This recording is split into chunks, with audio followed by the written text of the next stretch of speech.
Good evening and welcome to the July 2023 regular meeting of the Board of Finance. Thank you to Simsbury Community Media for filming. Please rise for the Pledge of Allegiance. So glad I get to do that. One last time. I pledge allegiance to the flag of the United States of America and to the republic for which it stands, one nation, under God, indivisible, with liberty and justice for all. So before we begin tonight's meeting, I wanted to formally recognize and thank Linda Schofield for her years of service on the Board of Finance. Linda, yeah, I think that's deserving. Linda exemplifies public service excellence for her work on the board and also for her work on the Performing Arts Center, the ABC House, and as our former state representative. She has put in hundreds of hours of time and research so that we can make and communicate informed decisions, and I rely on her heavily. Our board work is better because of her efforts. She works collaboratively, reaching out and listening to citizens to help make our town better. Strong democracy is defined by the politics of participation, citizen participation, carried on through civic participation, deliberations, transparency, and policy implementation. Linda has been a fierce advocate for these and has left our community better for her efforts. We offer this gift. Ooh, from Bill Selig. As a token of our appreciation. It is really Why, exciting. thank you. You're Should I welcome. open it? You can open it. I always say, good things. There, I did put in a gift. There's a gift receipt in there in case you don't like it. Wow, and a nice, well, of course, I don't have my glasses on, but I will read this. Okay. And I'll put my glasses on to open it. I don't want to make you all sit and watch, but. You can just snip it. This is now like an unboxing video. Oh, how pretty. Oh, it's the Charter Oak. It's the Charter Oak, the Gifford Paint Show tree from Simsbury. That's even better. Yes. Well, thank you so much. Thank all of you. I really appreciate it. And again, I want to say how much I've enjoyed working with all of you, which is all I'll say. Tonight we may be joined by Paul Hinault, who is a former chair of this board and served for, I believe, 18 years. And I invited both him and, of course, Linda Avon for their participation in our discussion of long-term planning. It's helpful to have a broad perspective there. And I think Paul said he would try and be here. I don't see him here, but he may come in at some point. So I just wanted to advise the board of that. We'll begin tonight with the finance director's report. I wanted to thank Amy for putting this together. Angel, you can see it online. Oh, actually, I have a hard copy if you want one. We are particularly grateful for your efforts in getting out the assessor's audit RFP. Very excited about that. And the personal property initiatives are welcome and appreciated, so we're glad that those are starting back up again, so thank you for that. Amy, why don't you begin by walking us through your report, and then we'll open it up to questions from the board. So the approved supplemental appropriations, no changes from the last time I reported out at the last meeting. The grants and donations, there's one change since the end of last week. The Hartford Foundation for Public Giving Human Needs grant for $6,000. We have been awarded that grant. So I will make that update. As you noted, the performance audit RFP went out last Friday, and then we have contracted and issued a PO for our personal property audits to begin. On the financial summary, as of June 30th, 2023, I just want to make the caveat that this is not final. We're still finalizing fiscal year 23. This takes several weeks. We still have revenues to book, final check runs to process, accruals, account analysis, things of that nature. Can I ask a question while you're going through? Should we hold them to the end? Why don't we go each section? So Each section. based on what, do you have a question on what she said already? Yeah, the personal property audits. You contracted with the vendor to complete 12 personal property audits. The selected businesses have received notification once the 12 audits have been completed. So are these, is it personal property or business? Business personal property. Business personal property. Exactly. What is a business personal property? It's a weird word, but it's what it's Furnitures and called. fixtures. Okay, thank you. And how many businesses do we have in general in town? So I don't know offhand. It was actually the RFP that went out. I can look and get back. Yeah, that was my question too, if I can jump in at the moment. Actually, On my way out. Just struck me that, I mean, it's a great start and I'm thrilled that we're doing this, but is the plan that there will be all of the businesses audited in a rolling period? And if we're only doing 24 a year, how many years is it going to take before you get through all of them? right. So I can look up the number of vendors. So this vendor we haven't used before, so they're essentially on a trial run. So that's why So we that can. was a small sample. Exactly. Because I was like, only 12? Yes, we will try to work through faster. But since this is a new vendor, we want to check their work and make sure that we're doing sense. Okay, that's good. If there's no other questions on that, onto the financial summary, the revenues. Since the last time I reported out, the revenues posted have only increased slightly, about 167,000. Looking at where we stand now compared to our budget, still without going through each individual line item like I do on a quarterly basis, still anticipating about 1.2 to 1.3 in excess of budget on the revenue side. Any specific questions on revenues? I'll open it up to board members, questions on revenues. I think Linda had a question on tax collection assumption rate. Can you just, for members of the public, walk us through the tax department stuff, because there's a lot of explanation there and combination of stuff. So this is one where we use a conservative tax collection assumption rate, and thank goodness we did, because we had a little glitch in terms of supplemental motor vehicle. Yeah, I didn't have a question, just to make a Okay. point. That's Yes. why we do Exactly. it the way we do. So this is one year we were very happy. Without that, we would have been in the red on the tax collection rate. So this is, Yeah. and these things do happen periodically. Um, And the Board of Ed unanticipated tuition revenue, is that from people coming to school in Simsbury who, where'd they come from? Yeah, so we typically budget based on the prior year students, and then we saw an increase in students this year. Do you have a sense of, are they coming from neighboring towns, or it's not choice revenue, right? It's not. No, these are students that are 100% billed in. I don't know where they're from, I could find out if that's of interest. And then you had on there, in the notes, timing payments will be received in June on the elderly and handicap transport. Is there an updated number there? So they likely already have been received, our accountant just hasn't posted them yet, but those funds do come in June. And then you have in your memo to us, the excess cost revenues came in lower than anticipated. Is that, can you talk specifically about that? Sure. So excess cost came in about 300,000 lower than anticipated. So we're going through our purchase orders right now. It might not be an issue at year end, depending on how we land.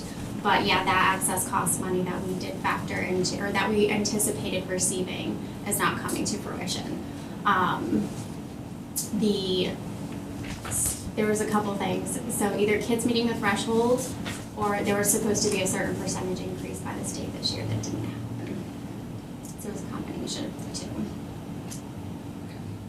So since we have this memo, what that means is we were anticipating the Board of Ed to hit their budget utilizing freezes and excess cost revenue that did come in. It's looking like that may or may not happen. You're right on the cusp. So we could either be all good, or we might need non-lapsing. The Special Services Department is working right now to contact vendors, get final estimates, close out purchase orders, do a final review of our grants. So depending on which way that goes, either we're not gonna need non-lapsing, or we might need non-lapsing to cover a little bit. So one of the things our board is, we know there's no exceeding a department budget. Education is its own department budget without prior Board of Finance approval. So to me, it makes sense, but I wanted to open it up to you to authorize the use of the Board of Education non-lapsing fund for the full amount, $651,308. So when final numbers do come in, they are then authorized to use that for the budget. And that's what that memo is at your place. Right. Would that fully deplete the non-lapsing account? It would, but we wouldn't need $651,308 $1,000. It just gives you the amount not to exceed. They'll only use the amount that they That need, we- not. No, I understand, Yeah. but there's a reason why we have a non-lapsing account, and it's for unsettled contracts and other things as Oh, well. you need the miking. Oh, It's not a slush fund, is kind of where I'm going. No, absolutely. I think that the original intent, Linda, you can help us, was because of special education, we put that in as the buffer, so it's originally intended for that. You're right, we have authorized the use of that in the budgets recently. There was also a lot of discussion originally about it being an investment account for investing in projects that would then save money in the long run. And there was a lot of discussion about that back then too, when we first authorized it. But the bottom line is, if we don't authorize the use of the non-lapsing fund, we will have to authorize a supplemental appropriation either from the general fund or from some other fund if they go over. So right. either way, we're gonna have to authorize it. If it means depleting the non-lapsing fund, it may mean harder budgetary choices next year during the budget cycle or for the next following year. So that's where that is. Well, I mean, special education is always at the top of the priority lists, Exactly. and expenses aren't going down, so I'd prefer to do a supplemental than to vote on this. It seems like the Board of Ed just wasn't diligent. Well, I think in this case, the state had given an indication that they were going to, that the town of Simsbury was going to get a reimbursement. And they budgeted for that based on the information from the state. Then something happened at the state level where they clawed back. We were counting on that. What about the freezes? Are they still under a freeze? Did they hire anybody within the freeze period? No. So when everything was frozen, it was frozen. So our original deficit was anticipated at $730,000, and we got that down to whatever it's going to be for either the use of non-lapsing, or we're still able to cover it depending on how things play out with the finalized expenditures. So looking forward to next year, though, it seems usually it's a little easier to apply non-lapsing funds to next year's budget when you guys will Well, so have to think that through rather than pulling it out of the general fund, which is looked upon negatively by. So for fiscal year, the most recent budget for fiscal year '24, remember, we also increased our special education budget by $500,000 because we were running into these issues for the last couple of years coming out of COVID. Yeah, no, I'm just saying if you have to pull it out of somewhere, maybe it's better to preserve the non-lapsing account. Same. That's and kind do of the where I'm going. supplemental now, because then you have that money left to deal with for next year's budget. So there are two ways we could do that. We could do a supplemental now from just general fund reserves, or we've been advised of this year, and we haven't gotten to expenditure savings, but there looks like $900,000 in expenditure savings that are coming up. It's doing it backwards, because technically they need the approval in advance before they can overspend. So we could do it that, but because we've been advised of it, if this board is comfortable with that, we could wait, and because it's already past the end of the year, and we do anticipate at least $900,000 in savings. That will From just the Board of Ed? just the Board of Selectmen. Yeah, so. It would be coming out of the Board of Selectmen's It'd be budget. coming yeah. around out of the town's budget. Yeah, Yeah. which I'm not in would favor of go that. back to either the general It's fund gonna go to or the general capital fund. reserves. Yeah, so, in some ways it's fungible. Do you and Lee have a preference? I'm flexible on how we do that. Well, I recall the Board of Selectmen making deep cuts at the end of last year. Board of So- Selectmen? Yeah, the town side of the budget, and I'm thankful for them to going back and making those changes. Some cuts. You mean the Yeah, Board of, 15% of what? the Board of Education, you mean? No, No. Board of Ed didn't. Board of Ed did not cut. The Board of Ed cut, the Board of Selectmen added. Well, not Right. not in the final meeting that what he's thinking of, when we went back and tried to cut. for it. Oh, Exactly. you're talking about the budget? Yeah. Oh, I Yeah, see, yeah. Could I just ask, if we take it out of non-lapsing funds, does that impose on the Board of Education a need for financial discipline for the next fiscal year? Yes, because it will be depleted a little bit. How much of the non-lapsing is encumbered for fiscal year 2024? I think it was about 300,000. I mean, is that not a positive to consider? And if they're going to have to go back and deal with this overage, I mean, it puts the burden on the Board of Education to figure out how they're going to cover any shortage. Without keeping a cushion for them. It's a fair point. Mike, did you have any thoughts? It's been covered pretty well. Art? No, I'm on the fence. Lee, you don't have a preference? I do not. I mean, either way is going to work. It's not. Right. Well, I mean, either way, we're going to either fund them or not next year. So to me, we have the non-lapsing fund. We've only encumbered 300. If they use more than 300, they're going to have to find savings in the operating budget In the current year. in the current year. Oh. So how much of the 900 plus-ish would be recovered from the Board of Ed side? What do you mean, how much would it be? Well, recovered? you're saying 900 in savings? Oh, no, on the Board of Selectmen side. Right. So it would all come from the Board of Selectmen side? Yep. Not in favor. I mean, I guess it depends on your philosophical reason too, but we also did have an increase in the ECS funding, Right. which is related to Board of Education. So do you counter the two? Just something to throw out there. I think that's logical. So you could apply that from the general fund because it came to the general fund as a way. How much was the excess ECS money? I have it. 100,000. Oh, we can look it up. 260, Yeah. right? No, that's unanticipated tuition revenue.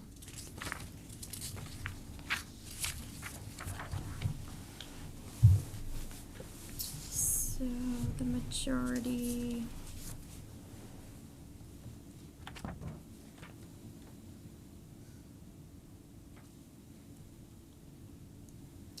It was about 167 over in tuition, so it's about a little under 200,000. Yeah, that's what I was. Yeah. And Amy, you don't have a preference? Well, my preference is to take it from operating just because we already have an identified use for non-lapsing, but if you take it from non-lapsing, we can make it work. Okay, so does it make sense to do the supplemental from the general fund today? I mean, yeah, if you're willing. So, but we don't know the amount, so that's the concern. Right. So we could either bring it back as part of year-end recommendations, and plus we would need the Board of Selectmen approval as well, or we can just appropriate using the non-lapsing, because that's just Board of Ed and Board of Finance. What's the likelihood of additional supplementals? I've gotten a few requests from department heads, but nothing major. So my recommendation is after we have the number, we call a quick special meeting and we'll go ahead and approve it in an early morning. And we'll do it out of general fund since that's your preference, once we know what the number is. Does that make sense to folks? We'll just do a quick 8 a.m. meeting to approve it. I'm uncomfortable approving a non-number. Or if we want to take it from non-lapsing and approve that, and then we could do it as part of a recommendation for year end To transfer back. Right. And then That that way you makes guys sense. have more time to figure out what you want to do. That makes sense. I'm more comfortable with that, Okay. just given the timing of Somebody this articulate what information. that is. Yes. No, I'm serious. No, Yeah. this is new information. Yes. I don't want to act on it today.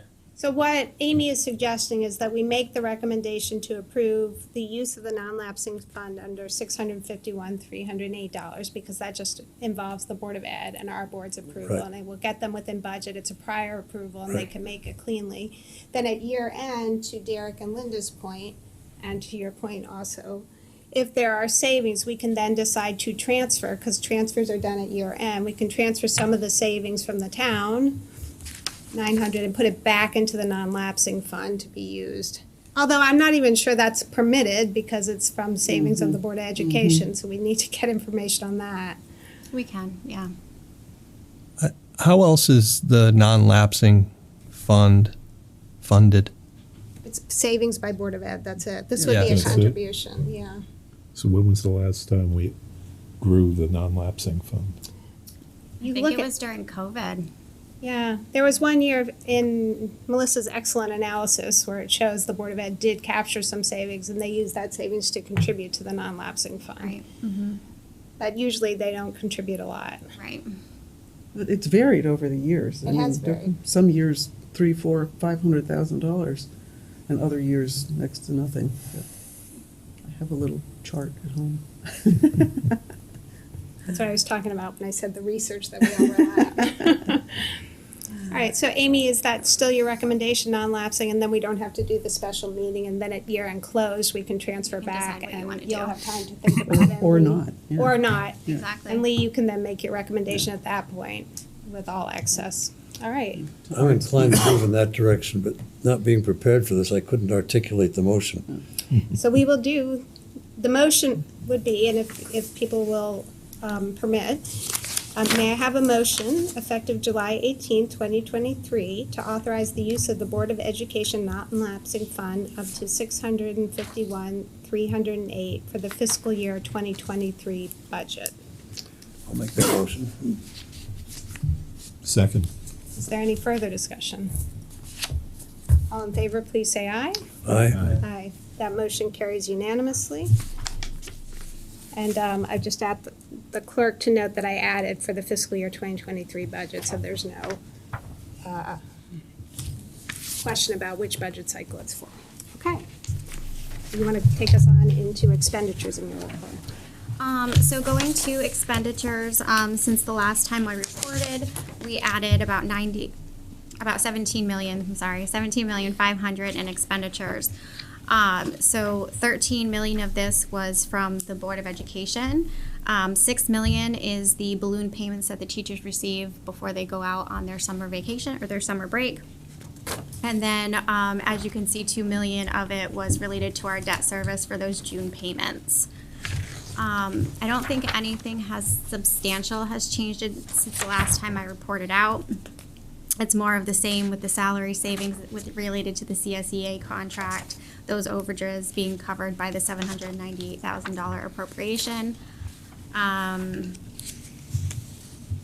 got an answer to Lisa's question on the town manager's budget for the overage. Since there's no CSEA employees in that budget, it was due to the departure of the town manager and the payout related to the vacation time. It's a lot of vacation time. That's standard. Lee, can you talk about, the public may not be aware of how we pay out vacation time at the town, because that differs from some folks' experience in the private sector. Yeah, I am not that familiar with it, so I'd ask Amy to comment on that.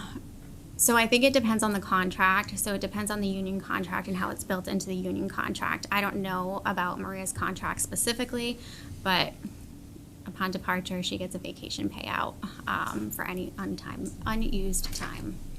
And generally, there is a cap.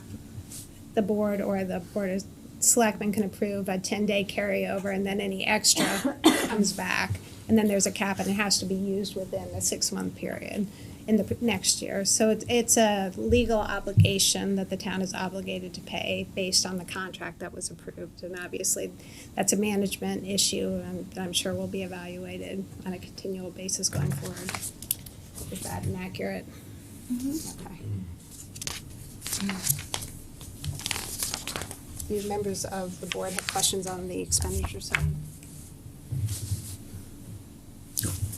I'm just going to make one point, especially Angel, since you're here, a member of the public, for members of the public. The rule is no department can go over budget unless they have prior approval by this board, right? So you'll notice the CSEA looks like it's over budget, but in fact, we budget salary in 2 lines. We budget it in the department line and in the contingency line item. So it's not technically an overage. We've actually budgeted for it. We will do the transfers at year end, not because there's a deficit in the department. Those salaries could be paid out of the contingency line. But for Amy's accounting reasons, when they do payroll, it needs to be shifted over. But it's not a technical overage because we have budgeted for it. And Amy, can you just confirm for the record that the contingency, we have two contingencies, the 189 and the 750. The 750 was for the CSEA contracts. Right. The 189 was for unaffiliated and other salaries. Right, the current year. Okay. And then the 798 was for the prior years of the CSEA contracts. And can you confirm that those contingencies are adequate to cover Yes. the transfers? More than enough. Okay.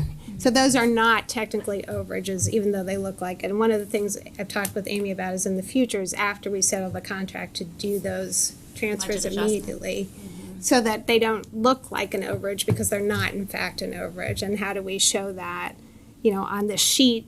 That's the challenge for Amy and Lee to come up with so that we can explain it to the public. But that's one way, that's more a communication piece than an actual problem. There were two overages. One is in the legal department. We were advised that that was going to happen. And also EDC went over. We don't know how that happened, but they did by 12,000, and we would like that never to happen again. But we I will think take that was care of an that. error from the prior year related to Munis. It was Yeah. there was something funky that happened there, but those are the only two that I'm aware of. Is there anything else other than that? Nope. Okay.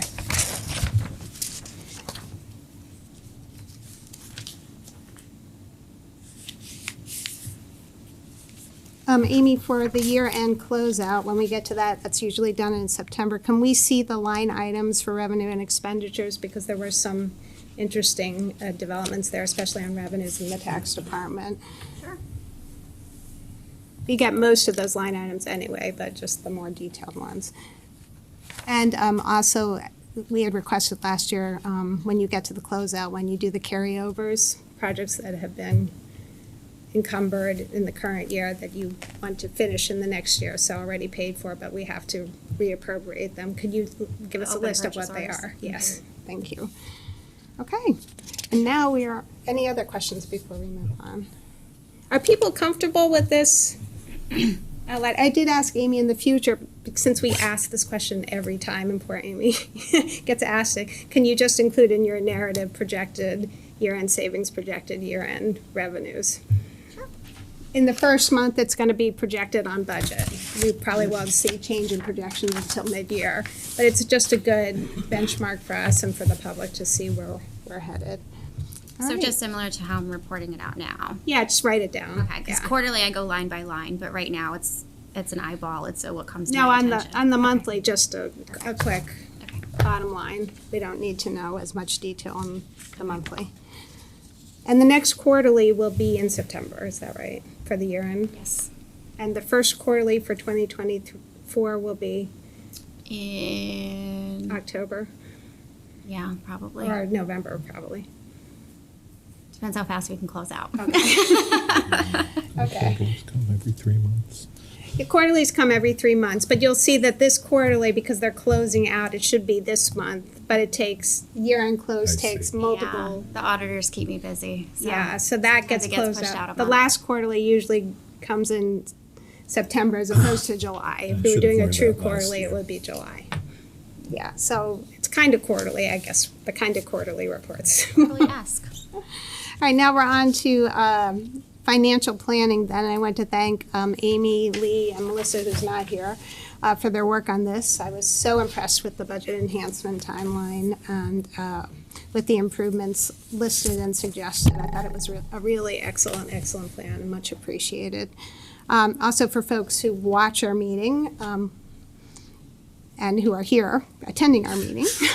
The Board of Finance has long been advocating for many of these Government Financial Officers Association best practices and are so happy to see them and also your additional well thought out suggestions being incorporated into the future budgets. I personally think these changes promote transparency and will better help citizens understand what they are getting and for the taxes that they pay. It's really, really tremendous work. I'm very, very grateful for that and wanted to thank you. And Amy is going to walk us through it. And thank you to Mike, who made sure that it translates onto the big screen. So why don't you walk us through the modeling and also the timeline. Okay. And Amy, go really slow. Okay. You mean you're not in my head? So we just want to start with the budget modeling document? I think that's kind of the exciting one, right? Well, yeah, so you save it for the finale. Well, we could do that. Do you want to go through the timeline firstly and sort of your suggestions? Which, if you have a preference, I don't really have a strong. Doesn't matter to me. Do we want to take a look at the year-end savings analysis? Okay, why don't we do that? And then the timeline, and then we'll do the pièce de résistance. Perfect. All right, so on the, We're going to do that last. Okay. So on the standard budgeting margin of error, Linda had asked last time about what an acceptable margin of error is. So we went out, we did some research, and unfortunately, there really wasn't a lot of guidance around where our year-end savings should come in. I think it's kind of, you try to get as close to budget as possible. A lot of the online guidance talked about reserve levels. Well, we have a policy for reserve levels, which we can review. So Melissa put together these charts for me that have like the total savings, we have the revenues, the expenditures. We took an analysis of the year over year from fiscal year 19 through the end of fiscal year 22. And then our total savings, you can see on that page 9 at the bottom that about 2.7 million is our average return at 2.65% of the overall budget. So if you continue on to the next page, she breaks it down by revenues and expenditures. So in your revenues, we have that the average difference and the average variance return is about 1.8 million or 1.81% of budget. And then down to expenditures, we have an average return of about 877,000 or 0.85%. So on the revenues, you can see that that's our major source of surplus in the budgets year over year, and we'll get to the details of that in a second. And then on the expenditures, the average of 877,000, like what does that mean? Why are we seeing those savings? Where is it coming from? Where can we do better? So at the bottom of page 10, you have your revenue detail analysis. And this is basically a year over year look at what makes up the majority of the revenue variances from each year. So we have everything from our bond premiums, our building permits, conveyance taxes, et cetera, all the way down. And you can see that these totals are in line with the majority of the variances that relate to the chart up front. If you go on to page 11. Before you turn, just bond premium is changing now because we used to capture that as a revenue, but now we're doing it as an offset in the amount we bond. So we won't be Exactly. seeing bond premiums going forward. Is that accurate? It depends on the circumstances. We're actually going out to bond now, and one of the things that our bond advisor had talked about is possibly taking a premium. As of right now, we do not have to do that, given the interest rates are right in line with where we budgeted. But Barry's going to keep an eye on it, and if he does make that recommendation, we'll talk about it at the time. So yes, our current practice and our preference and that of AAA rated communities is to reduce the bonding amount and not take the bond premium. And then that has been this board's policy. I don't think we've actually written it down anywhere, but we've done that for really probably 30 years. So I don't know if we need to write that down as a policy, perhaps for next year. We could. So, forgive me, but in the past, we would take a portion of the proceeds of the bond and report that as a premium collected by the town? Right. And it would then be booked, though, in capital, right? We would then. Right, so we would transfer it over to the capital reserve, and I can show you on the budget modeling, and then the amortization of that debt, we take a portion out of the capital reserve and offset our operating budget to cover part of our debt service. So if you had $1 million in premium, you'd reduce your debt service by $100,000 every year until the premium was exhausted. Right. So we would book it as a revenue, whereas the change will be not to book it as a revenue, but it was just a reduction of the amount we need to borrow. Right, exactly, so our debt service would be lower instead of taking in extra cash. But it's the same, goes to the Same same effect. purpose. Exactly.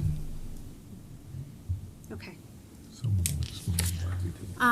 So on page 11, I took that chart from page 10, and I took out, any one-year variances where we're not year over year budgeting incorrectly. I took out our tax payments utilizing the 98.5% collection rate because we know about that. We know we're going to come in are anticipated to come in over budget on that.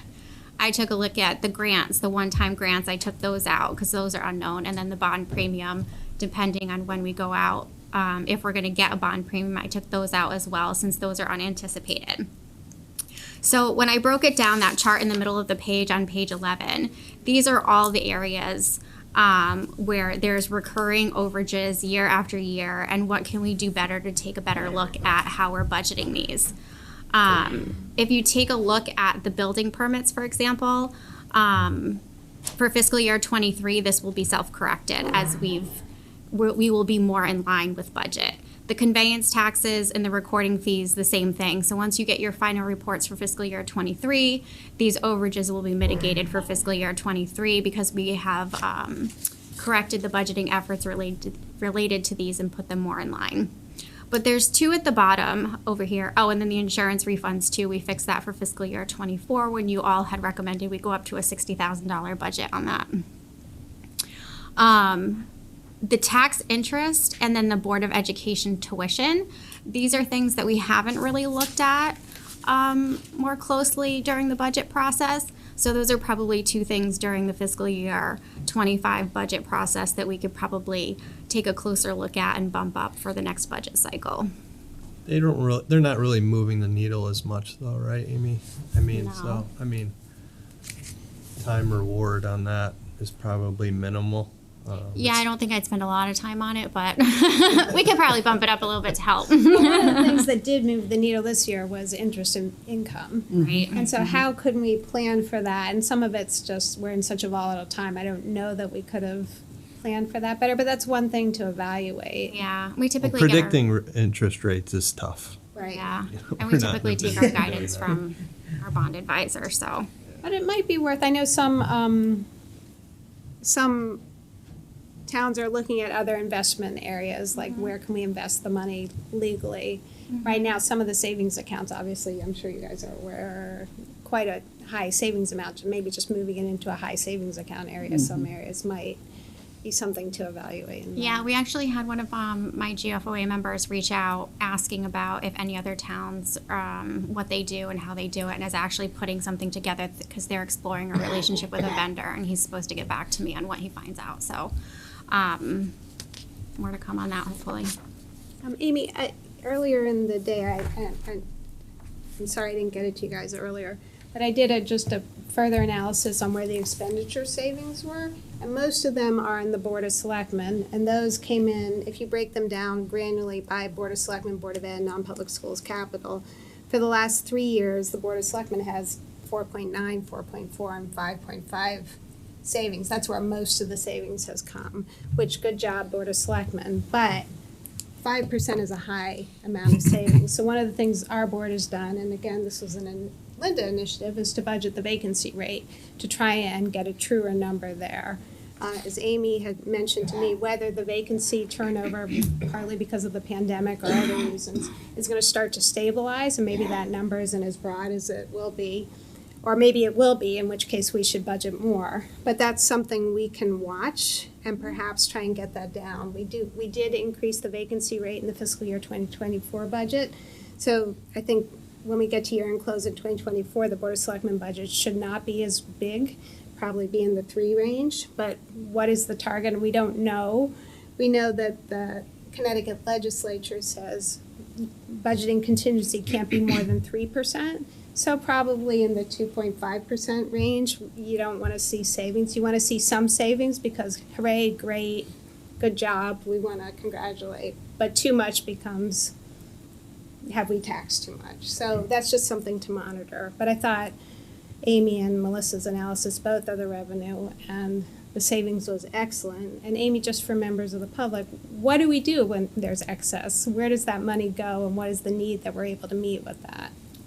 So if there's excess, the first recommendation is to put it into general fund reserves if we are not at our target percentage in accordance with our policies.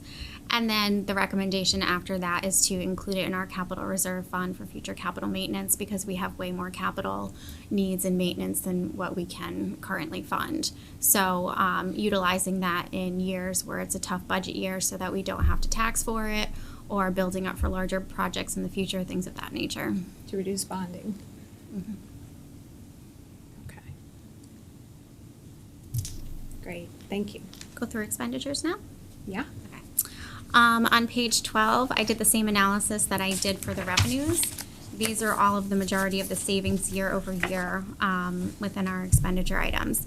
So on here, I just kind of looked for themes, things that were, 3 years consistently generating savings, or things that were not one-offs, or anything that could tell a story as to what can we do better. So then on page 13, again, I took all of the recurring unanticipated budget variances and went through, what makes sense. So our assessor's office, we've had staffing vacancies for the last few years. That makes sense, excuse me. We've had staffing vacancies within the planning department, the police department. So all of these things that we're aware of didn't really, don't know when we're going to fill the positions, can't entirely budget for it. Again, part of the vacancy rate analysis. But one line item is the employee benefits. So when we're talking vacancy rate, we've done an analysis on our vacancy rate related to the full-time positions and the turnover related to those positions. But we've never looked at the benefits associated with those Oh, I never full-time realized positions. that. I just assumed you were taking full compensation We did not. out. So Well, we you were only absolutely taking the should. full-time line items in the Yeah. analysis, and then the employee benefits. We didn't build in a factor for the employee benefits. All related. So then something that we can look at for the upcoming year, and Yeah, like as Lisa was sure. talking about, increasing that vacancy rate. Some of these variances did correct themselves. So I just want to note for the assessor's office and the finance department where we did see some of those salary savings. And the planning department, actually, all of those offices are fully staffed as of the beginning of July 2023. So likely to unsee those savings going forward. And then just the legal to do a correction on that budget going forward, since we are consistently under budgeting and it's been corrected utilizing savings from other departments. So to just do a correction on that as well. Any questions on that?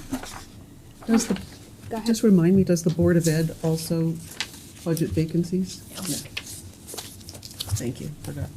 Amy, we've had savings year over year in the contingency line item. So it's not savings, it's part of those transfers that you talk about when we have our contracts that are settled. It's hitting the full-time line items in the departments, and then we do not do a budget adjustment currently to move out that contingency budget into the individual lines. So it shows as a budget, and then it shows as a zero, which is savings. But essentially, it's not. The budget should be moved once those contracts are approved into the appropriate department full-time lines. So those are not true savings there? Right. Okay. Yeah, that's the one thing we're going to fix going forward, just to try You and had mentioned clarify. earlier. Yep. Okay. All right, so that looks like we have a few things, really almost a little over 300,000 we could easily start to budget for at a minimum, and probably a little more than that. So that's nice to walk into the budget knowing that that's in your pocket at least to consider. And that we only have that thanks to your good analysis, so thank you for doing that. Moving on to the timeline. Yes. So this I will take no credit for. This was all Melissa. I won't go through each one. A lot of the ones that are in here are based off of prior recommendations for the board, but I will see if there's any questions related to or adjustments made to any of the proposals that are here. Which page are you on? 14. Okay, good. 14 and 15. So the budget cycle. Okay. You know, if people are comfortable, why don't we just read them for the public so they know, because it's so impressive. We have here list proposed communities and metrics. So they put it proposed communities and metrics. So are there any? Page 15, Linda. Yeah, okay, I'm looking at it. Yeah.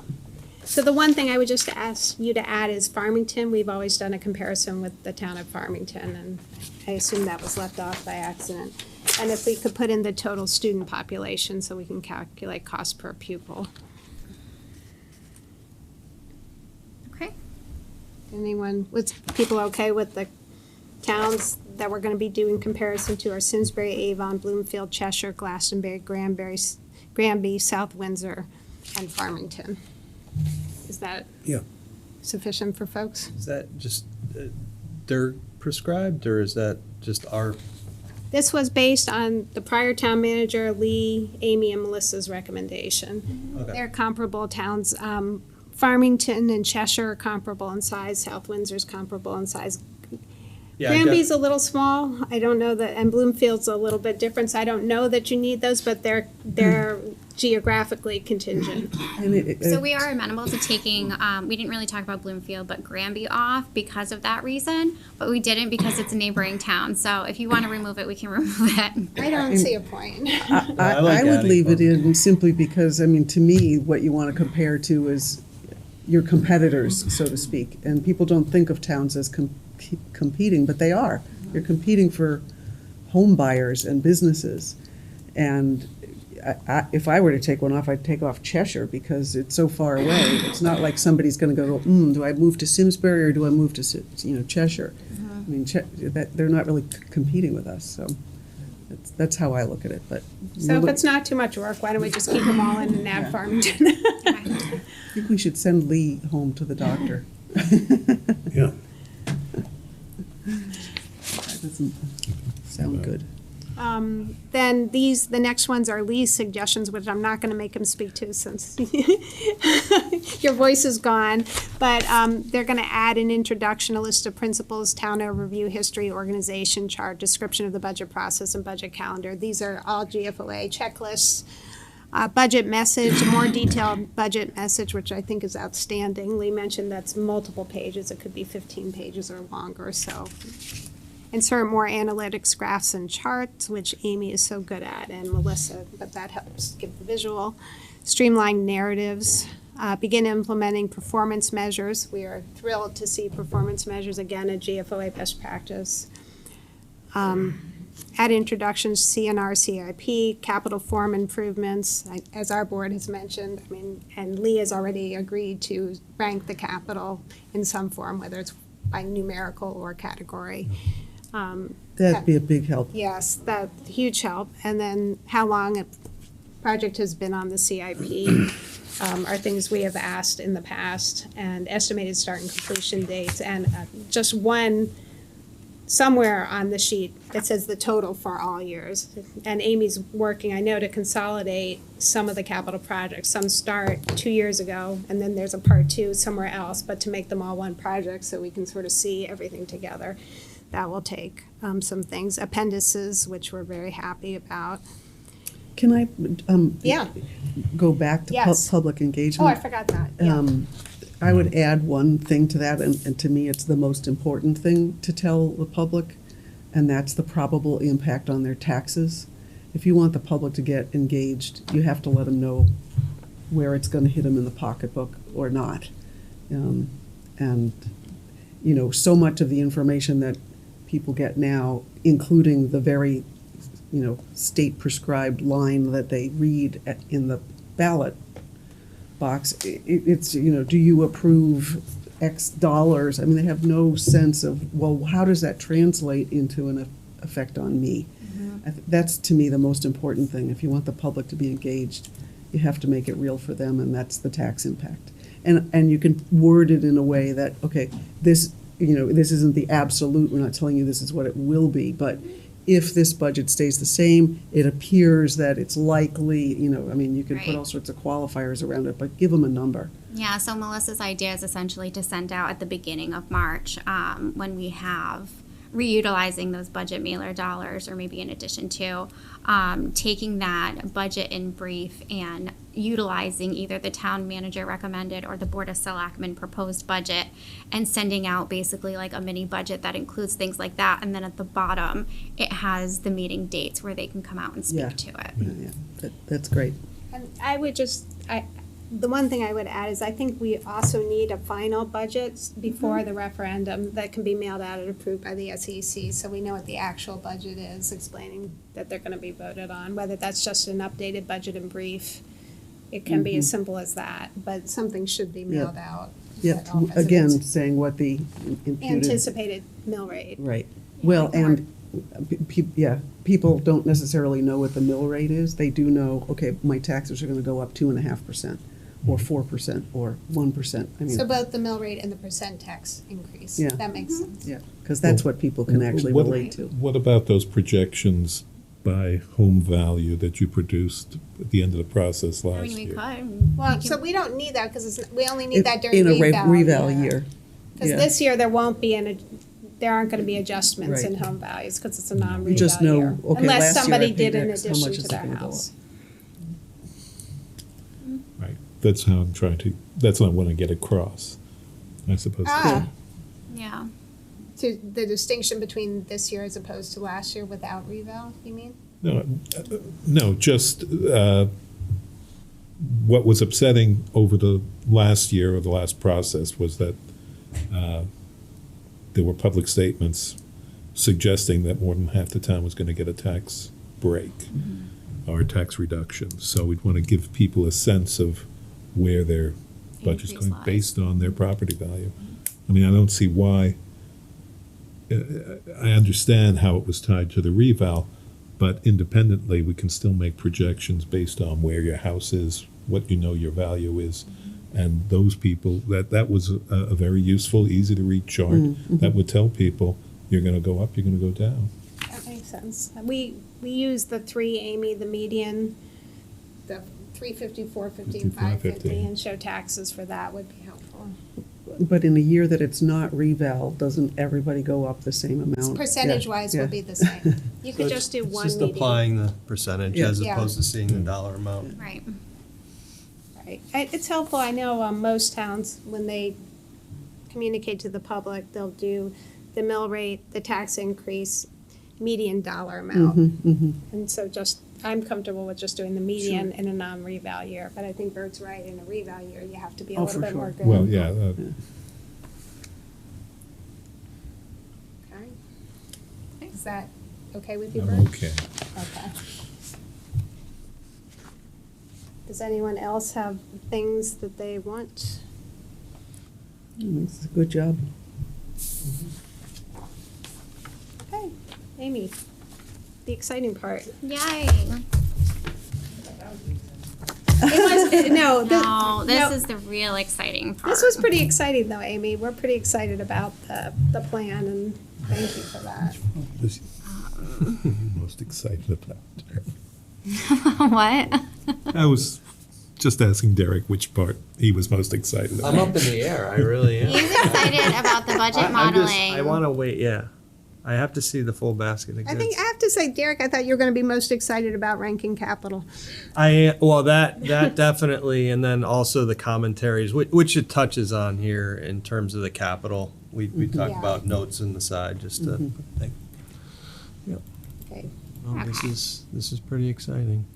All right, so let's not look at numbers yet because they will scare you. Because I was chatting with Lisa, and originally we were going to do operating for this meeting and then capital at the next meeting.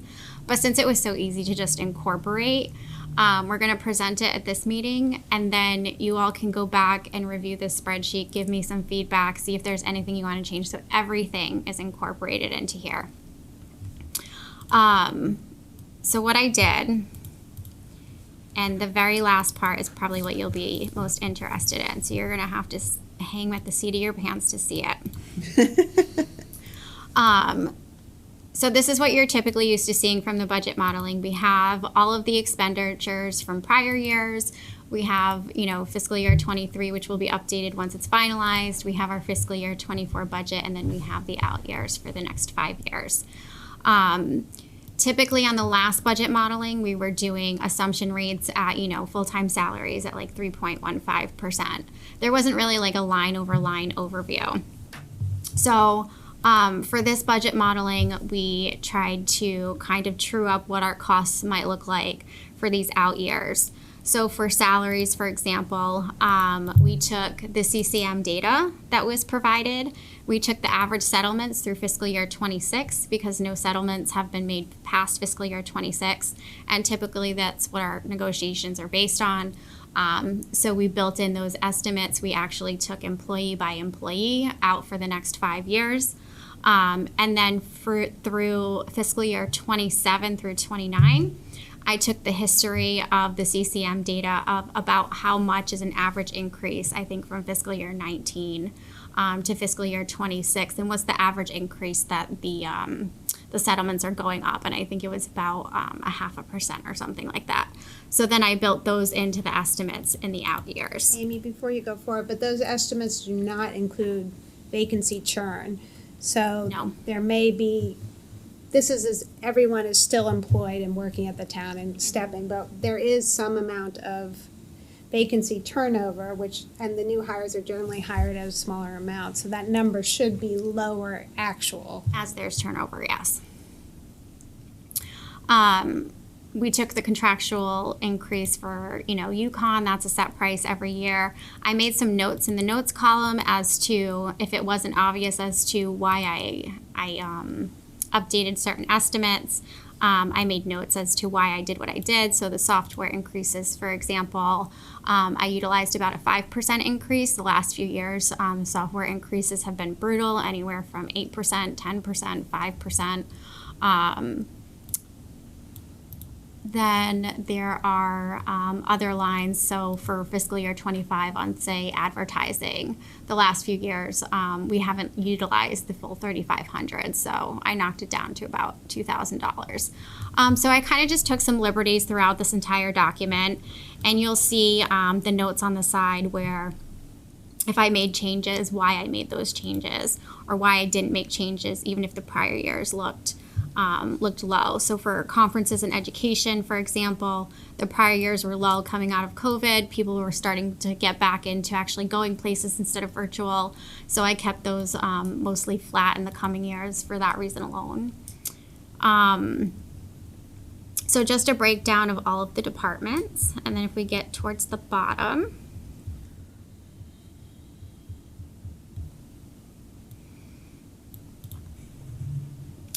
we have our operating transfers. So you're familiar with the CNR payback, which is the $416,250. So that's something that has been committed in our operating budget. It's a 5-year payback, so we can't really get rid of it. So that has to be baked in. But anything above and beyond that $416,250 is this highlighted blue line right here, where it's CNR projects where we could potentially need general fund funding above and beyond that $416,250. And then I had a line down here for cash for capital for anything that's larger than CNR, or anything that we add to the capital reserve fund, or basically anything that's not CNR. Amy, before you go on, the CNR cash, in the past, we've only used capital reserve for that. So you're putting in a number to tax for. Is that what I'm seeing there? Right. So not necessarily. I just had it down here. So for fiscal year 23, we had about 1.2 in additional cash. No, but if you go up to CNR cash up there, you're showing taxing of 4 million, 2 million, 1.8, 9 million in the out years. Right. But in the prior years, we have had smaller amounts. So 335, 155, 310. These are all based on the capital plan, which I'll show you in a second. So you're going to tell me get rid of those, and that's fine. We will play with that soon, I promise. But it shows you how it's linked to our capital plan. So if you look at our CNR plan,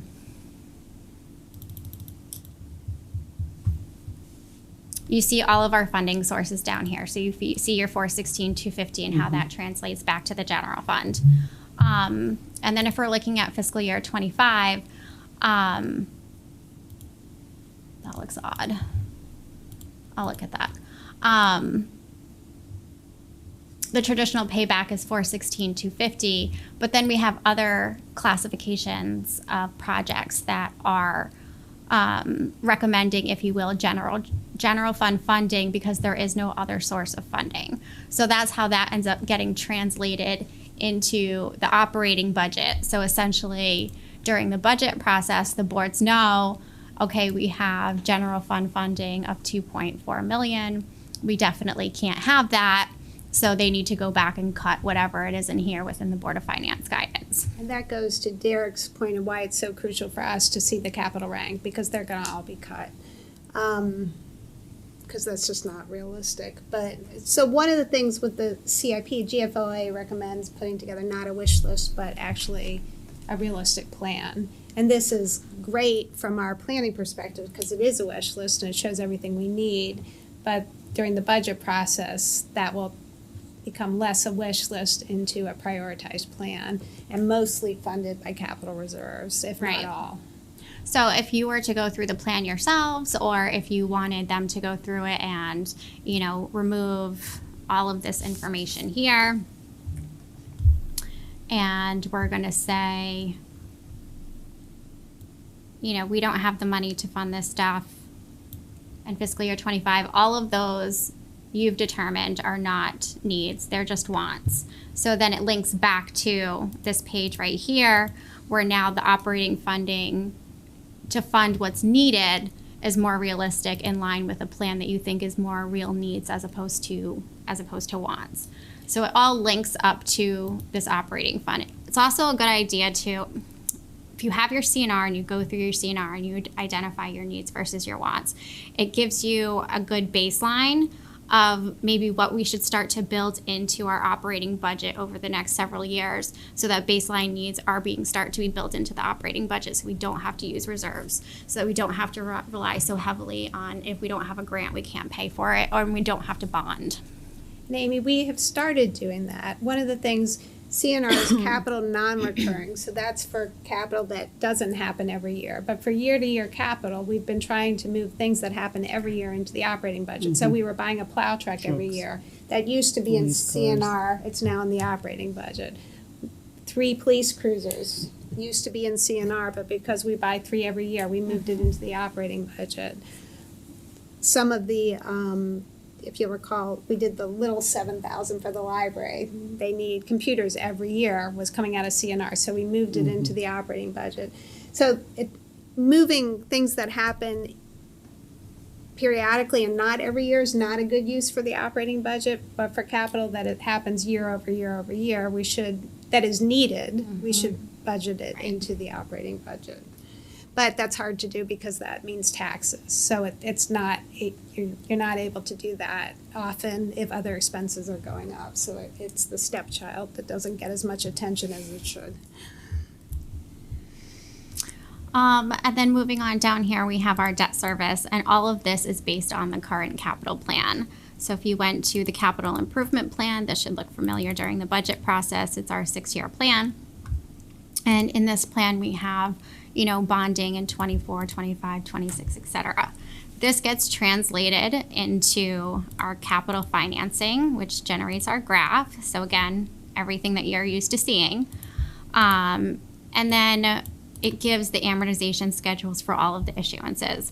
So if you went into the capital improvement plan and you said, nope, we're not doing any bonding in fiscal year 25, we're not doing any bonding in fiscal year 26, it will automatically adjust the amortization schedules, which will then automatically adjust the debt service expenditures within this graph. Or I'm sorry, within this expenditure line item. So 2 things that really move the budget, to Derek's point, is the cash, CNR cash for capital. If you eliminate that, that will move the mill rate. And debt service moves the mill rate.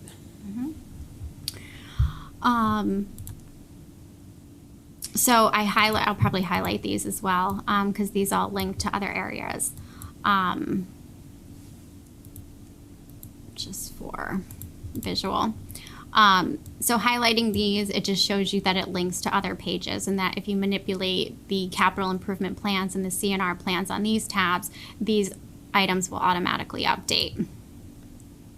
On the revenue projections, very similar, the majority flat. I use the state's proposed fiscal year 25 budget since they approved 24 and 25.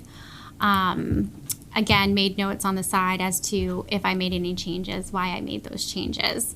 Down here is where we budget our bond premium. So our bond premium that we've collected in the prior years, this is the amortization that's coming into the general fund to fund a portion of our debt. So that's money that comes from the capital Reserve Fund. Capital Reserve Fund becomes a revenue to the general fund to help offset the debt service as part of the amortization period. Right. Okay. And then we have all of this, which links up to our familiar levy calc. So I kept in some prior years for history, and then everything links to the operating budget for the town, the school, and then our debt service and our cash for capital is listed out separately. Again, our revenue, our net expenditures, and then it takes you down to the mill rate calculation. Amy, before you go down there, can you go back up to the levy increase? When you get to the budget increase, is that the total budget increase, or is that the levy increase? Net of, The net of expenditures, yeah, that's the budget increase. the gross budget increase or the net? Net. Okay, so that's the levy, the tax levy, and you'll notice like in 2024, the tax levy increased 644, but our tax increase was only 518. And the public might find that interesting, I do. The reason is because we had 2.48 grand list growth. So even though the increase was 644, because the pie was bigger, there were more people to pay it, so the tax increase came in lower than the levy increase. So it's kind of Yeah. a little confusing, and we're using terms that the public might not be familiar with. So the levy increase is the amount you have to raise with taxes, net of revenue you're getting from the state or grants or other stuff. So then down here is our tax calculation, taking what we need to collect in taxes and breaking it out, utilizing our sources, which is either our real estate or our vehicle taxes based on our grand list. So this grand list line is linked to our grand list projections that were provided from our assessor. They link back to this page, and then we apply the 98.5% collection rate to get our mill rate calculation. And Amy, what is the formula you use to calculate the mill rate? What do you do? Is it grand list divided by? Yep. So it's the I-28. So you take your property taxes, your tax collection rate, and then your net grand list. And then and then multiply it by 1,000 essentially. Okay, so if people want to look at how they did it, you can sort of see. Yeah, you can trace it back within the formulas. So now, this is what you're typically used to seeing. It's a big document. You can go back and play with it. You can familiarize yourself with how everything interlocks with everything else. You can make changes. I'll send it out. You can get me some feedback. But one of the things that's new and improved, which I'm just going to close out of this quick so it just resets, is the one-page calculation document that you all had been looking for. So this document can stand alone by itself. You can manipulate anything that's highlighted in blue. I originally was going to make this document all by itself, but as I go through, I'll show you why I included it as part of the larger budget modeling. So nothing on this page links to any of these other tabs. You have a free-for-all to play with this page as you see fit. So just taking through what's in here, we start with our grand list. So these are our grand list projections. This is the growth rate associated with it. This is based on our CNR plan, how much additional cash we would need to fund that CNR plan. This is our debt service, the town operating budget, and this is all based on what's in the budget modeling right now. And then we have the anticipated revenue. So with everything in there, it's a 9% increase. And you're gonna be like, So we get down here, so we have a mill rate, we have our mill rate calculation. No problem. And then that's all we need is 9%. So we have our home impact at the 350, 450, and 550,000. So the beauty of this is So starting at the revenue, our grant list projections, 0.74% growth rate according to Francine.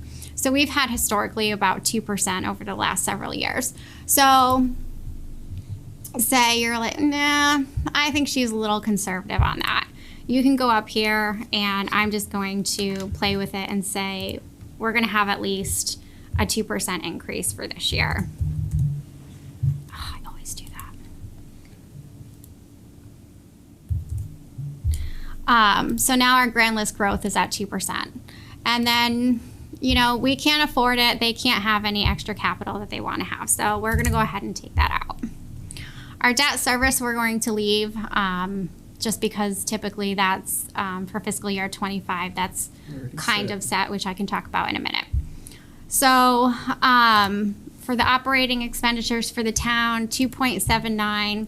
Nah, we'll cut them down to 2.5%. So take this, make them at 2.5%. The board gets 2.5%.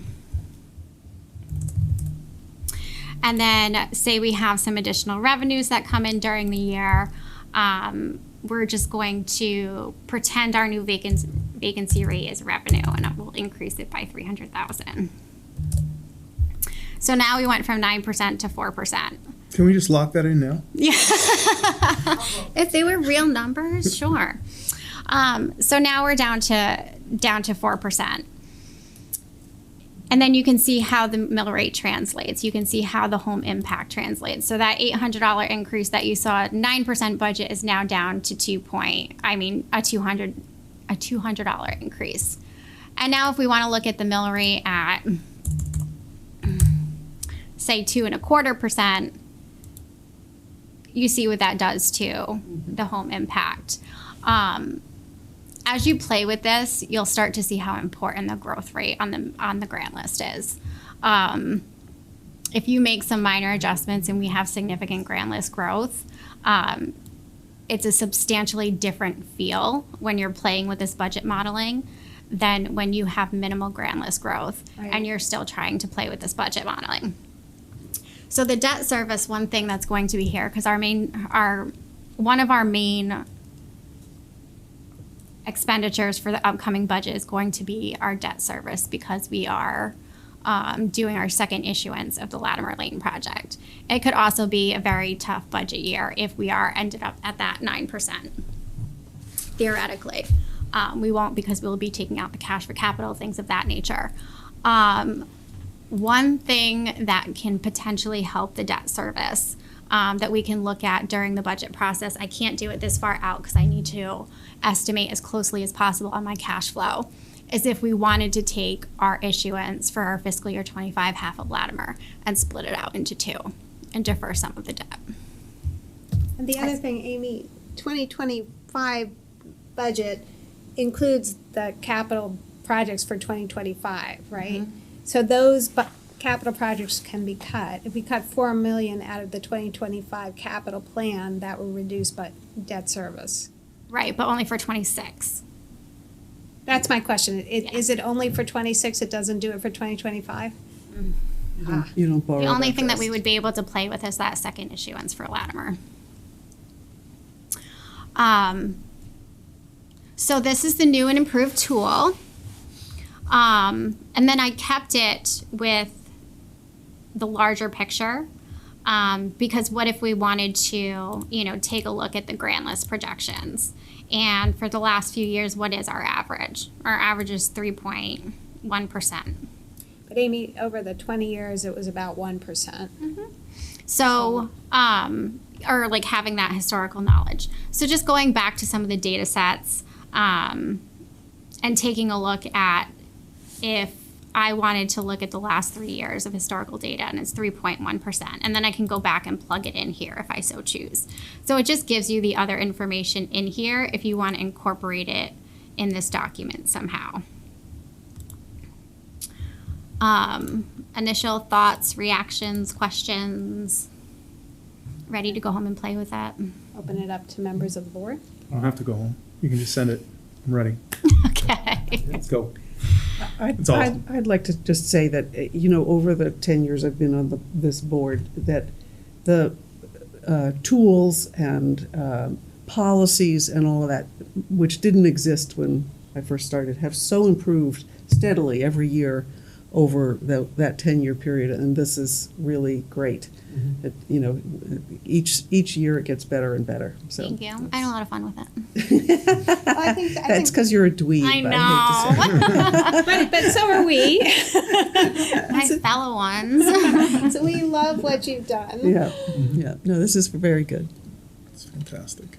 One of the things I'm going to put together for August is sort of I've talked to each of you individually about is how do we as a board evaluate what is reasonable and what should we be giving as guidance, and when can we give that guidance, because we often don't have all the information at the time of the budget cycle. And so the first thing, you know, the information we do have in December is CPI, Social Security COLA, fixed costs. We might have some fixed costs. We'll know kind of what the municipal cap is, and we'll know the economic condition of the town and where we stand in terms of mill rate. And so we can do an initial evaluation. What is a reasonable inflationary increase? What is reasonable to increase? Not based on that, but if you were just an individual homeowner. So you can start with that. Then as we get into January, we get our initial fixed cost numbers.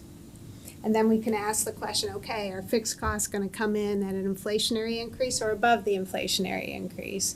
And if you look at that chart that I emailed you probably a few hours before the meeting, you'll see over time our fixed costs come in higher than the inflationary numbers. But those are, we've been thankfully lucky because the grand list growth has come in strong enough to get the taxes below the inflationary numbers. The hard thing for us is if the grand list numbers, to Amy's point, don't come in as strong going forward, and based on Francine's projections, she's projecting them, at one point she was projecting a negative. I'm happy to see a 0.74. So the reason for that negative, I did tell her I would mention this. There is legislation out there that's going to change how they value the motor vehicles, and then it's going to be on a depreciation schedule, and it's going to be on a decline. So she had factored those that new legislation into her figures, but I had her remove them because it hasn't happened yet, and if it does happen, are we going to get excess funding from the state? So they did increase slightly based on that change. It's still under 1% for next year projection. So, and then the last thing we do is when we look at grand lists, we say, okay, should we apply that to tax relief? Should we use it for cash for capital because we don't have enough the ability to fund all the capital we want? To Amy's point, do we need to supplement the reserves? Or do we put it towards either fixed costs, since our fixed costs are above capital, or towards new initiative? We do know that there are a number of new initiatives needs from the police department, social services. I'm not sure what other departments, Board of Education may be seeing some too. So how do you deal with that? But I think the tool, Amy, you've given us is a great tool for us to sort of see how does that impact. It takes about $3 million in reductions to reduce 1 mil. Is that still about accurate? Without the new budget, yeah. Yeah. And then is it about 30 million in new growth gets you, is that 1 million? I don't remember. I don't remember either. But it takes a lot of new growth to Offset. Yeah, but the two things that really move the mill rate are grand list growth and debt. Mm-hmm. Those are our two major tools that we have. Everything else is little, but to Linda's point, takes 1 million feathers to make a feather bed, and you have to look at the feathers to get the next million. You know, these tools, I've only been here 4 years, these tools do allow projection. And I'd like just to ask Linda for a comment on it. There's a tension we go through every year between setting a number, X percent is all the town can afford in a tax increase this year. Therefore, bring your budget into that level. Or, in which case, of course, then the Board of Finance is seen as being draconian and rigid. Or, these are what the numbers are. You, Board of Selectmen, you, Board of Education, know what they are. Please keep them in mind as you draft your budget. In which case, of course, then they come in higher than they should be, and then we have this give and take. No, I'm serious. In your 10 years, do you have thoughts about looking back on on which side of that tension it has been wiser to weigh? Yes. Okay, no, I'm serious. No, I think giving stronger guidance has worked better. It didn't work so well to just hope that everybody was on the same page. And I think in some respects, it's the important role that this board plays. It's an unfortunate one. We get to be the bad guys and say no. And in some ways, it's easier for us to do that because people kind of don't know about us. They know that it's much harder to say no when you're on the Board of Selectmen or the Board of Ed because that's who people go to for money. They kind of forget about us, so we can quietly say no in the background and get away with it. If one were to recognize that, that insight, I appreciate it very much. The ability to come to that conclusion is enhanced by these tools, Yeah. but it also enables the Board of Selectmen and the Board of Education to see why we're doing what we're doing. Why? Yeah. Well, so what I was going to propose in August is sort of 3 tiers of evaluation, because we get 3 pieces of information. So we get some limited information in December. We know what the Consumer Price Index and Social Security is, and those are indicators of what our residents can afford. We'll have an idea from those what the municipal cap limit is at that point. Then in January, we'll have initial projections on fixed costs, those numbers up here. And so we can do a second tiered evaluation. But in December, the first tier is like, this is a reasonable inflationary increase. Tell us why you can't make it. In January, tell us what's going on. If you can't make it, help us understand. And then finally, hopefully in January, sometimes we get grand list, but certainly by the first week in February, we will have the grand list growth, and then we'll know the full number of what we can afford. But in each time, in December, we're asked, well, how much does it cost me, right? How much are we willing to go to the public and say, hey, this is all you get. Inflation is going up 2.7%. To get the same thing that you want, be prepared to pay 2.7. And then if fixed costs are above the inflationary, you go, holy cow, what am I getting for this? Or do I need to make some hard choices here? And Lee is going to introduce the concept of priority budgeting and zero-based budgeting to do that, because at some point there are going to be hard choices that have to be made. And then if there is sufficient grand list growth, what do you do with it? Do you use it to reduce taxes, get that 2.7 lower? Maybe you get that closer to 1 because our mill rate's higher than our neighbors. Or do you use it to pay for the fixed costs that are more than we anticipated, or to pay for police or new teachers?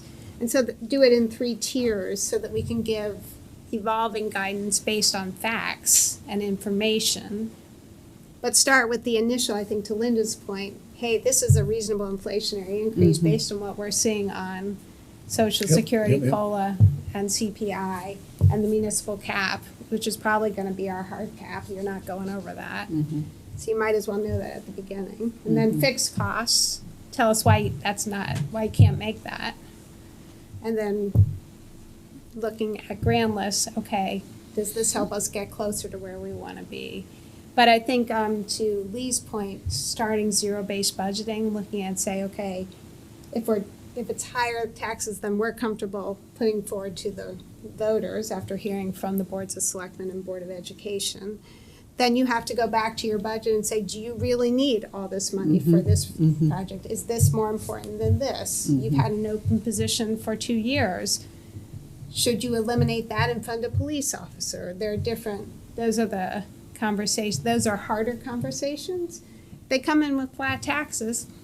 We don't ask a lot of questions.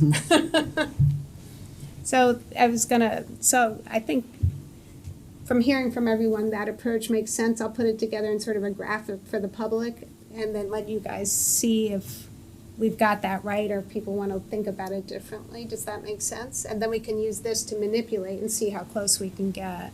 I did run this by Amy, and basically it was based on my meeting with Paul Hinault and feedback from Amy as sort of how, because our big challenge is how do we give guidance and evaluations when we don't have all the information. And so the answer is you're going to do tiered evaluations based on the information you have at the time you have the information. And that information is going to change as the information changes. And information will change not only by what we receive, but from the Board of Selectmen and the Board of Education and our management.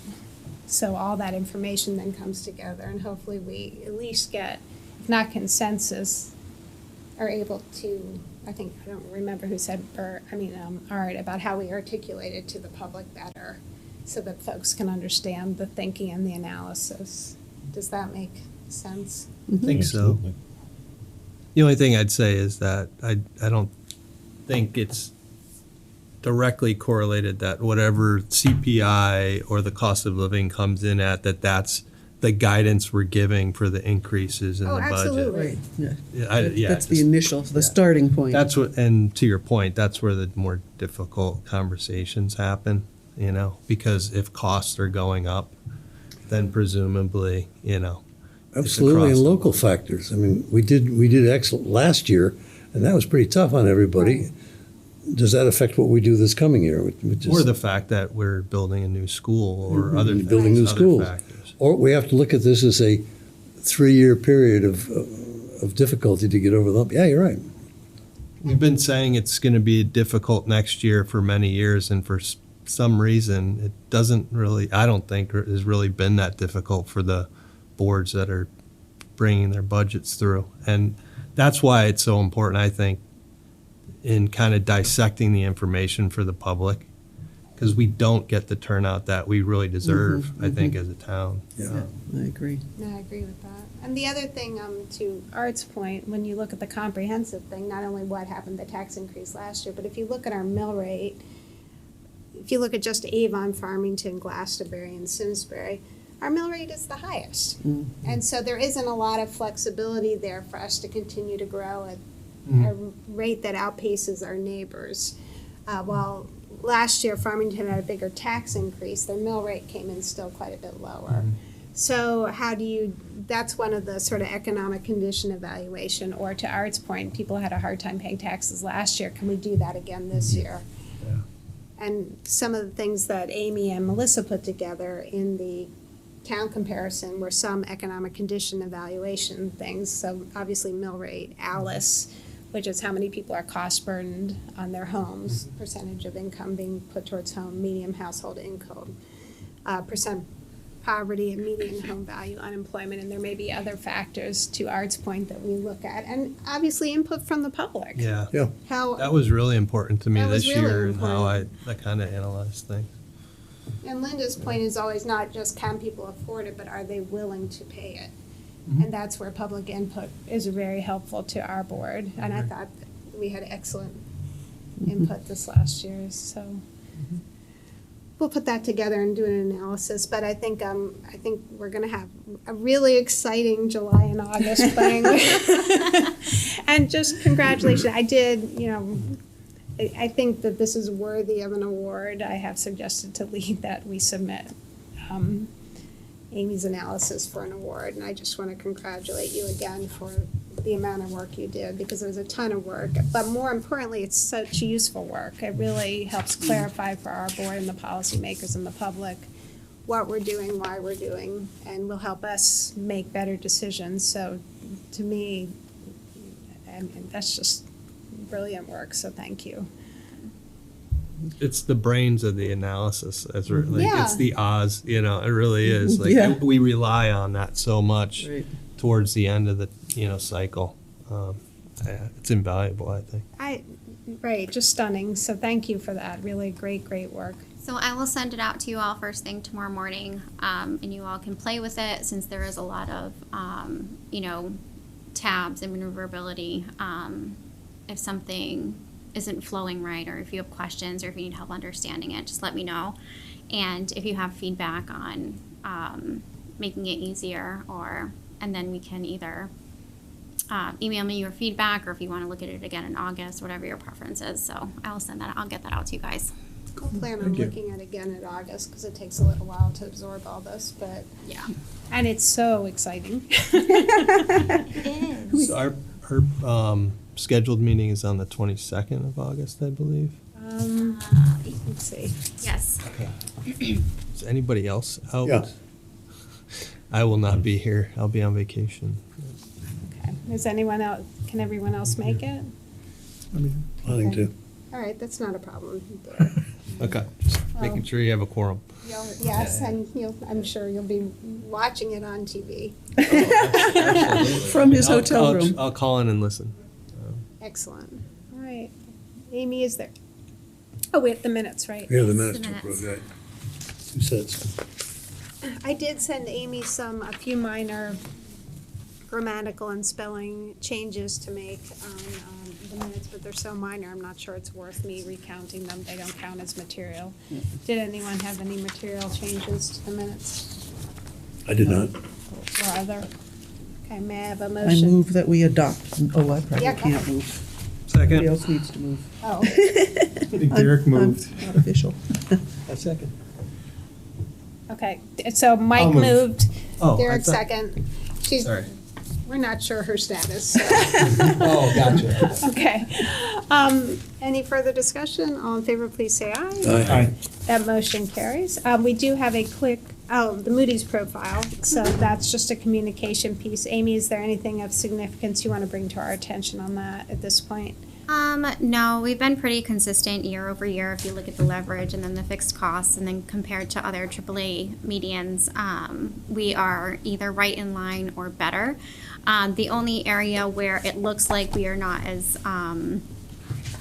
good is our financial performance for our available fund balance at 29%. The other AAA medians are at 62.5%. But we are actually probably standard for Connecticut. This is compared to a national, and nationally, the recommended percentage is much higher than what Connecticut has for a fund balance. So even though it doesn't look great, What page are you on for that?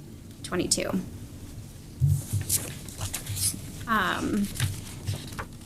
Compared to nationally, Connecticut cities and towns do not have fund balance ratios as high as that as the national level. Yeah, we also have greater Exactly. taxation ability. Which is a steadier Right. increase Right. source, not the variable. Okay. Which is why we're able to be a AAA rated community even without having our fund balance at, say, 62.5%.